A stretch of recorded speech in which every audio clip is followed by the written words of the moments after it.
Hello student, standard 9th में हिंदी में हमने चैप्टर 1 to 5 देख लिए। चैप्टर 6 हम बाद में करेंगे क्योंकि थोड़ा बड़ा है चैप्टर और उसको वीडियो में करना डिफ़िकल्ट है, तो 2 पार्ट में करना होगा, तो उसको हम बाद में करेंगे। पहले हम चैप्टर 7 पेज नंबर 29 पे छोटा सा ही है, सूरदास के पद 2 ही पद है, लेकिन उसकी लैंग्वेज थोड़ी डिफ़िकल्ट होती है क्योंकि इसमें शुद्ध हिंदी जिसको बोलते हैं उसका यूज़ होता है, जिसका मेन सब्जेक्ट हिंदी होता है। यानी कि जैसे मेरा मेन हिंदी सब्जेक्ट है, तो जैसे हम लोग स्कूल के टाइम में एक हिंदी आती है, वो इजी हिंदी होती है। जैसे आप लोगों ने पहले चैप्टर देखे, उससे पहले हम आपको पढ़ाते हैं, वो एक इजी हिंदी है हमारे लिए, आपके लिए, सबके लिए। लेकिन जब हम लोग मेन हिंदी रखते हैं और कॉलेज में जाके, तो उस लेवल पे जो हिंदी आती है वो आपको इस चैप्टर में दिखती है ना, उस तरह की होती है। ये अभी भी थोड़ी इजी है, इससे भी शुद्ध हिंदी जो होती है उसका यूज होता है, जिसको समझना थोड़ा डिफ़िकल्ट होता है।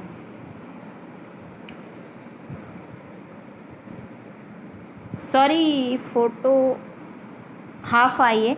सूरदास के पद चैप्टर 7। सूरदास जो है वो, उसको सूरदास क्यों बोला जाता है कि क्योंकि उसकी आंखें नहीं है, जो आंखों से देख नहीं सकते उसको हम सूरदास बोलते हैं। उनकी आंखें नहीं थी, लेकिन फिर भी उन्होंने उनका पूरा नाम है महाकवि सूरदास जी। उनका जन्म कुछ लोगों ने ऐसा माना है कि दिल्ली के पास सिही नामक गांव में हुआ था, तो कुछ लोगों का मानना है कि इनका जन्म मथुरा के पास रुकना या रेणुका क्षेत्र में हुआ था। सबका अलग अलग है क्योंकि बहुत साल पहले सूरदास का जन्म हुआ था, इसलिए किसी को पता नहीं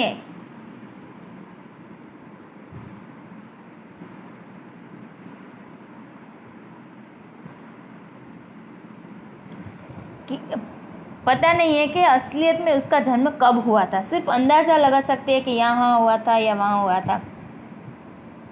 वल्लभाचार्य इनके गुरु थे। इनकी प्रेरणा से ही उन्होंने श्रीनाथ जी मंदिर में कृष्ण की लीलाओं से संबंधित पदों की रचना करते थे। श्रीनाथ जी का असली में मंदिर जो है वो राजस्थान में नाथद्वारा में है।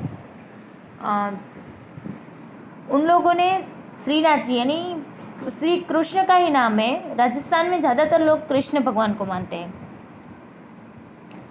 और ये भी कृष्ण के बहुत बड़े भक्त थे। इन्होंने पूरी अपनी जितने भी पद जो लिखे हैं वो सब कृष्ण के बारे में लिखे हैं। तो यहाँ पे कृष्ण की विनय तथा भक्ति, उनकी भक्ति क्या है, कृष्ण कैसे दिखते हैं, उसके बारे में उन्होंने बताया है। पहला जो है, मेरो मन अनंत कहाँ सुख पावे, यानी वो बोल रहे हैं कि मेरा जो मन है अनंत यानी दूसरे स्थान, किसी और जगह, कि मेरा मन कहीं और सुख नहीं, मेरे मन को कहीं और सुख नहीं मिलता है, यानी मेरा मन नहीं लगता है किसी और जगह पे कृष्ण के सिवा। जैसे उड़ी जहाज को पंछी फिर जहाज पर आवे। क्या बोल रहे हैं कि जहाज जो होता है पानी में, उसके ऊपर जो पंछी, जो पक्षी बैठते हैं, वो जैसे उड़ते हैं आकाश में, जहाज से उड़ते हैं, उड़ के कहाँ तक उड़ेंगे, फिर वापस तो जहाज पर ही आते हैं। जैसे हम मनुष्य हैं, हम कहीं घूमने जाते हैं तो कहाँ तक घूमेंगे, जहाँ जाएंगे वापस तो घर पे ही आते हैं। तो वो अपने बारे में बात करते हैं कि मैं जहाँ भी जाऊँ, जो भी करूँ, पर आऊँगा कहाँ, तो भगवान श्री कृष्ण की शरण में, उनकी चरण में ही आऊँगा। कमल नैन को छांडी महात्म और देव को ध्यावे। क्या बोलते हैं, कमल नैन, ये एक विष्णु भगवान का नाम है और विष्णु भगवान भी कृष्ण का अवतार है, तो बोलते उनका नाम है कमल नयन, यानी कि जिसके नयन कमल के समान हो। कमल यानी आपको पता है ना, लोटस। कमल के नयन को छांडी यानी उसको छोड़कर, महात्म यानी कि महत्व, कि कमल के नयन तो सबसे बड़े बोले जाते हैं उसका, यानी कि विष्णु भगवान, कृष्ण भगवान, उनको छोड़कर और देव को ध्यावे, यानी कि और मतलब दूसरे कोई देवता में मेरा ध्यावे यानी मेरा ध्यान नहीं है। परम गंगा को छांडी पियासो दूरमति कुप खनावे, यानी ये एग्जाम्पल देकर समझा रहे हैं कि वो उनको कृष्ण के प्रति कितनी भक्ति है, कितनी श्रद्धा है, कितनी लागणी है कि परम गंगा को छोड़ी, यानी कि परम यानी पवित्र गंगा नदी जो है उसको छांडी यानी छोड़कर पियासो, पियासो यानी कि जो जिसको पानी की बहुत प्यास लगी हो, ऐसा प्यासा व्यक्ति जिसको गंगा का पानी मिल रहा है उसको छोड़कर दूरमति कुप खनावे, दूरमति यानी कि जिसकी बुद्धि खराब हो गई हो वैसा व्यक्ति कूप यानी कुएं, खनावे कुएं के पानी पीने क्यों जाएगा, कि जिसको गंगा का पानी मिलता हो वो कुएं का पानी पीने क्यों जाएगा। ये तो ऐसा हुआ ना कि हमको वाटर बॉटल हमारे हाथ में पड़ी है लेकिन फिर भी हम पानी कुएं पे भरने जाए तो हमसे दूरमति यानी कि खराब बुद्धि वाला कोई नहीं होगा। तो मतलब वो बोल रहे हैं, इसके एग्जाम्पल से समझा रहे हैं कि कृष्ण जैसे भगवान मुझे मिल सकते हैं तो दूसरे और मैं जाऊं तो मेरे जैसा कोई खराब बुद्धि वाला नहीं है। जिही मधुकर अंबुज रस चाख्यो क्यों करियल फल भावे, इसमें भवरे का एग्जाम्पल दे के समझाया है कि जिही यानी जिसने, मधुकर यानी भवरा, अंबुज रस वो भी कमल का रस। आपको पता है कि भवरा कमल के फूल का रस पीता है, तो जिसने कमल के फूल का किसी भी और पुष्प जो होते और फूल का भी रस वो पीता है, लेकिन ज़्यादातर कमल का फूल, कि जिसने फूलों का पुष्प चाख्यो यानी चखा हो, जिसने फूल का रस पिया हो वो भवरा क्यों करीला फल भावे, करीला जो कड़वा होता है ना उसको कैसे करेला का फल अच्छा लगेगा, उसको तो नहीं भावेगा। कि इसके ऊपर से भी वो यही समझाना चाहते हैं कि कृष्ण की भक्ति जिसको मिल रही हो वो क्यों दूसरी जगह जाए। सूरदास प्रभु कामधेनु तजी छेरी कौन दुहावे, यहाँ पे गाय के एग्जाम्पल से उन्होंने समझाया है कि कामधेनु ऐसी गाय है जिसको देवता के समान, भगवान के समान पूजा जाता है, माता के समान। कामधेनु सबसे श्रेष्ठ गाय माना जाता है। तो जिसके पास कामधेनु जो है उसको तजी यानी उसको छोड़ देना, त्याग कर देना उसका, कि कामधेनु को त्याग करके छेरी कौन दुहावे, छेरी यानी बकरी, कि बकरी के पास कौन, बकरी दोने कौन जाएगा, बकरी का दूध लेने कौन जाएगा। जहाँ पे कामधेनु का दूध मिल रहा हो वहाँ बकरी का दूध लेने कौन जाएगा। कामधेनु को त्याग कर बकरी कौन दुहावे। इसलिए इसके ऊपर से वो उन्हें उसकी कृष्ण के प्रति कैसी भक्ति है वो कहना चाहते हैं कि श्रेष्ठ वस्तु की हमें कामना करनी चाहिए, निम्न चीज हम क्यों देखें। अगर हमें कमल के फूल का रस मिल रहा है तो हम और जगह क्यों जाए, गंगा का पवित्र पानी मिल रहा है तो कुएं में क्यों जाए, मधुर रस पी रहे हैं हम फूलों के तो फिर करेला का जूस पीने हम क्यों जाए, कामधेनु गाय का दूध मिल रहा है तो फिर बकरी दुहाने क्यों जाए। ऐसी पवित्र वस्तुएं, श्रेष्ठ वस्तुएं हमारे पास हो तो हम ऐसी बिना काम की ऐसी निम्न चीजों के लिए क्यों जाए। सेकंड नंबर का, इसमें इन्होंने कृष्ण भगवान का पूरा वर्णन किया है कि कैसे लग रहे हैं।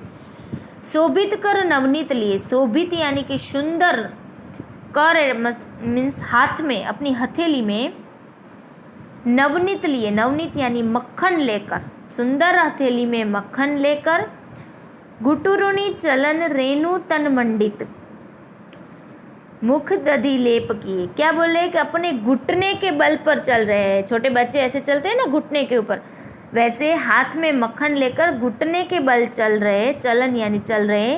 रेणु तन मंडित, रेणु यानी धूल, मिट्टी जो होती है कि पूरे घुटने के बल पर चल रहे हैं, उससे उनका पूरा तन मंडित यानी पूरा जो शरीर है वो मिट्टी का धूल वाला हो गया है। मुख दधि लेप किए, अपने मुंह पे दही खाते हुए दही का लेप किया है। छोटे बच्चे खाते हैं तो मुंह पूरा भर देते हैं ना, उस तरह से कृष्ण छोटे थे तो उन्होंने दही खाते खाते मुंह पे जैसे दही का लेप किया है। मतलब कितने सुंदर लग रहे हैं ऐसे कृष्ण, ऐसा वर्णन सूरदास जी कर रहे हैं। चारु कपोल, चारु कपोल, चारु यानी सुंदर, उनका सुंदर कपोल, कपोल जिसको हम घाल बोलते हैं, हमारे चिक जिसको हम बोलते हैं कि सुंदर उसके घाल। लोल लोचन, लोल लोचन, लोल यानी जिसकी आंखें चंचल हो, विशाल हो, ऐसी जिसको हम आज की लैंग्वेज में बोलते हैं ना ब्यूटीफुल ब्राउन आइज, उस तरह की जिसकी इनकी आंखें हैं, लोचन यानी आंखें।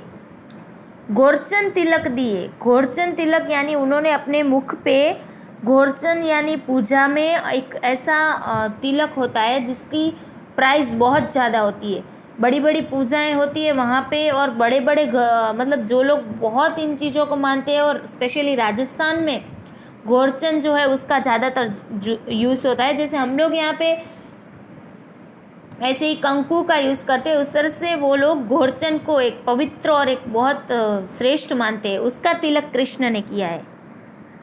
लट लटकानी मनुमत, लट लटकानी यानी उनके जो बाल है वो घुघराले हैं। मनुमत यानी उसके पूरे शरीर पर घुघराले बाल बिखरे हुए हैं।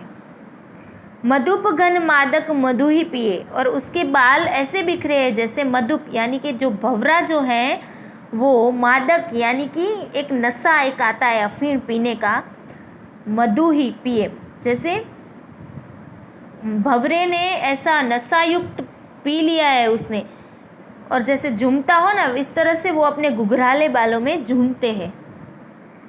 कंठुला कंठ, कंठुला कंठ यानी कंठुला यानी नेक में पहनने का नेकलेस जिसको हम बोलते हैं, हार, गले का हार, उन्होंने गले में हार पहना है, कंठुला कंठ। ब्रज केहरी नख, ब्रज केहरी नख यानी कि ब्रज यानी सिंह, सिंह केहरी यानी उसके समान, सिंह के समान उसके नख है, नेल।